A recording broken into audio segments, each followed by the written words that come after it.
자, 오늘 수업 그대로 진행할 건데요. 오늘은 지난 시간에 한 거 봤죠? 그 다음 혼자서도 잘해요. 마무리하기. 혼자서도 잘해요. 뭘 혼자서 잘하게 될까요? 집 구하기, 집 꾸미기, 잘 먹고 살기, 깔끔히 입기. 총 4단계 중에서 오늘은 잘 먹고 살기. 잘 먹고 사는 부분을 혼자서도 잘 할 수 있게끔 만들어 보는 수업이 되도록 하겠습니다. 오늘의 학습 목표, 1인 가구에서 식사의 중요성을 설명할 수 있다가 학습 목표가 되겠습니다.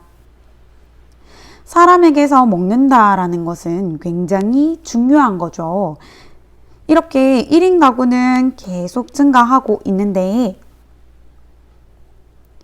1인 가구가 증가함에 따라서 신조어들이 계속 생겨납니다. 그 중에서 제일 유명한 단어 뭐겠어요? 혼밥족. 이런 말이 제일 유명했죠. 혼자 밥 먹는 사람들을 우리가 혼밥족이라고 많이 불렀는데 실제로 대학생의 78%는 혼밥러라는 의견도 있었다라는 거죠. 즉 혼자 밥 먹는 일들이 대학생들만 돼도 이런 일들이 자주 일어난다라는 걸 의미합니다. 혼자 살게 되면 더더욱이 혼자 밥을 먹게 되는 일들이 많아지니 자취생과 관련된 요리책들도 엄청나게 많습니다. 또 자취생을 위한 이런 자취박스라는 것도 인터넷에 만들어졌어요. 그래서 세 끼의 간편식을 하나의 박스로 구성한 생활 밀착형 패키지다. 이런 식으로 우리가 상업적으로도 이런 마케팅을 사용한다라는 거죠.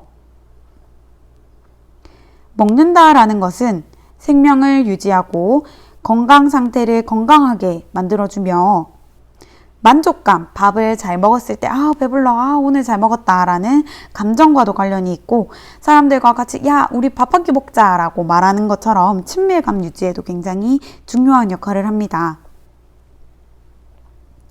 하지만 1인 가구는 이 밥의 비율이 점점 줄고 있어요. 어떻게? 아침 식사를 하지 않는 비율 2인 가구 이상에서는 18%였던 게 1인 가구로 넘어오면 이렇게 30% 이상 넘어간다는 거죠. 특히 30대 이하의 젊은 1인 가구에서는 아침 식사를 하지 않는 비율이 44%, 즉 10명 중에 4명은 아침 식사를 하지 않는다라는 거예요. 특히 이러한 식사는 소득과도 큰 차이가 없어서 식생활 형성할 때 1인 가구라는 점이 가장 크게 영향을 미친다라고 알 수 있습니다. 이렇게 아침 식사를 하지 않게 되면 저녁 식사와 그 다음날 아침 식사 사이에 시간이 아주 길어지면서 혈당에 문제가 생길 수도 있고 집중력 저하, 의욕 저하, 무기력증 등과 같이 신체적인 문제가 생길 수도 있습니다. 특히 1인 가구는 아침 식사뿐만 아니라 음식물 섭취 비율도 2인 가구의 이상에 대비해서 봤을 때 2인 이상의 가구를 100%라고 보면 1인 가구, 혼자 사는 가구는 수산물, 생선이나 어패류 등을 섭취할 가능성이 60%밖에 안 된다는 거예요. 채소도 그렇고 1인 가구 다른 영양소들도 100%에 비해서 다 모자라는 모습을 우리가 볼 수 있습니다. 왜겠어요? 혼밥 쪽의 주 선택 메뉴, 혼자 식사할 경우, 가족 식사할 경우의 메뉴가 많이 다르다라는 겁니다. 가족 식사를 할 경우 다양한 재료가 들어간 다양한 조리법이 사용된 음식을 먹는 반면에 혼자 식사할 경우 간편식이 대부분이라는 겁니다. 혼자 사는 사람은 함께 사는 사람들보다 음식을 다양하게 섭취하지 않았고 핵심 식품의 소비가 적었으며 몸에 해로운 식습관을 가지고 있을 가능성이 더 높았다라는 연구 결과도 있습니다. 특히 성별로 보자면 새끼를 모두 혼자 먹는 비율에서 여성이 조금 더 높은데요. 이 이유는 여성의 수명이 더 길기 때문도 있지만 남성들의 식사 습관이 불규칙한 것도 있습니다. 실제로 남성들에게 혼자 식사라는 단어를 들었을 때 어떤 느낌이 드나요? 어떤 단어가 떠오르나요? 라고 물어봤더니 패스트푸드, 외로움, 그 다음에 밥이나 빵, 면 등과 같이 간편식품 이런 것들이 떠오른다라고 얘기를 하죠. 또 빨리 식사를 해야 될 것 같다라는 느낌. TV를 보면서 식사를 하는, 그래서 우리가 생각했을 때 건강하지 않은 식사 습관일 경우가 높다라는 겁니다. 혼자 식사할 때의 문제점, 제일 큰 45.8% 식사를 대충 하게 됩니다. 그러면서 19.1% 패스트푸드를 주로 먹게 된다는 게 혼자 식사할 때의 문제점이라고 볼 수 있겠습니다.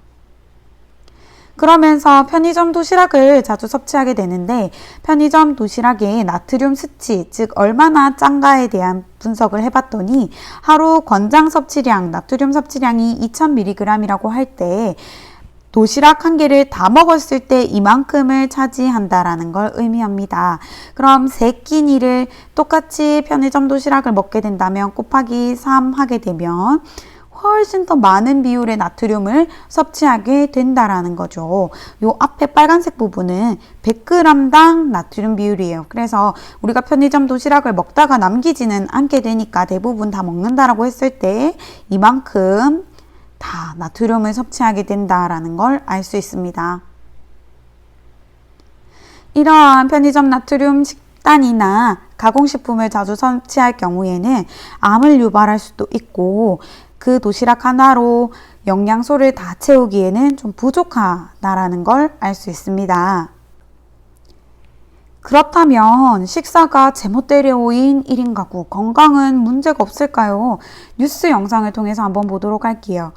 1인 가구의 증가로 혼자서 밥을 먹는 이른바 혼밥 쪽이 크게 늘었죠. 혼밥이 비만을 일으킬 거라는 통념, 사회적인 생각과 달리 성별에 따라 결과가 달랐습니다. 여성은 저체중을 걱정해야 되고 남성은 비만을 조심해야 된다라고 하네요.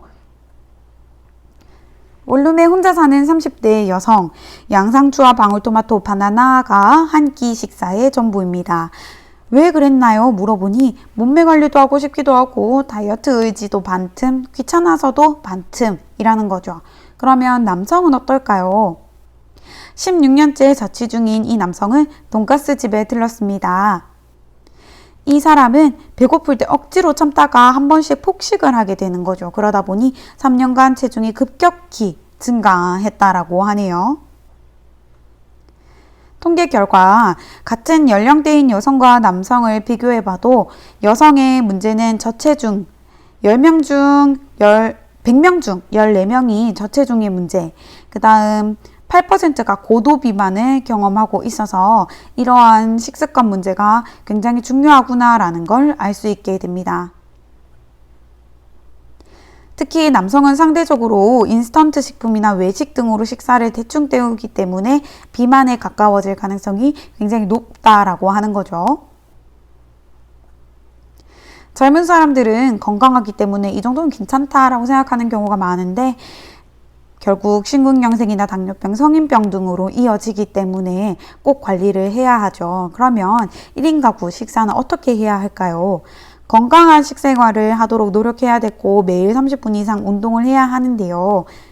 이럴 때에는 특히 혼자 사는 사람일수록 음식 칼로리를 신경 써서 비만이 되지 않도록 또는 너무 적게 섭취하지 않도록 신경을 쓰고 신선한 재료를 선별해서 천천히 먹는 습관, 또 TV를 보거나 무언가 다른 행동을 하면서 먹지 않도록 하는 것이 좋다고 합니다. 그렇다면 우리는 어떤 음식을 먹어야 할까? 오늘의 과제입니다.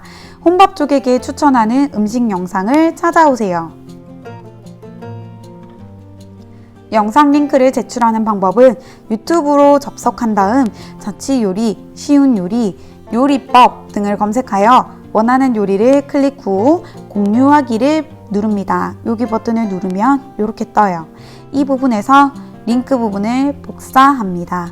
이 링크를 제출하면 되는데 선생님이 다음에 제시된 과제 링크를 클릭해서 그 부분에 유튜브에서 복사한 부분을 붙여넣기 해서 제출하세요. 주의사항, 영상을 선정할 때는 준비하기 쉽고 요리를 준비하기 쉽고 따라하기 쉬우면서 치우기도 쉬워야 합니다. 튀김 같은 경우에는 뒷정리하기가 어려워지기 때문에 하기가 어렵겠죠. 그 다음 네 번째, 건강한 식사여야 합니다. 만들기 요리법으로 라면을 제시하면 올바른 추천 영상이 되진 않겠죠. 영상을 잘 골라보고 여러분들에게 또는 친구들에게 추천할 수 있는 음식 영상을 링크를 가지고 와주기 바랍니다. 수고했습니다.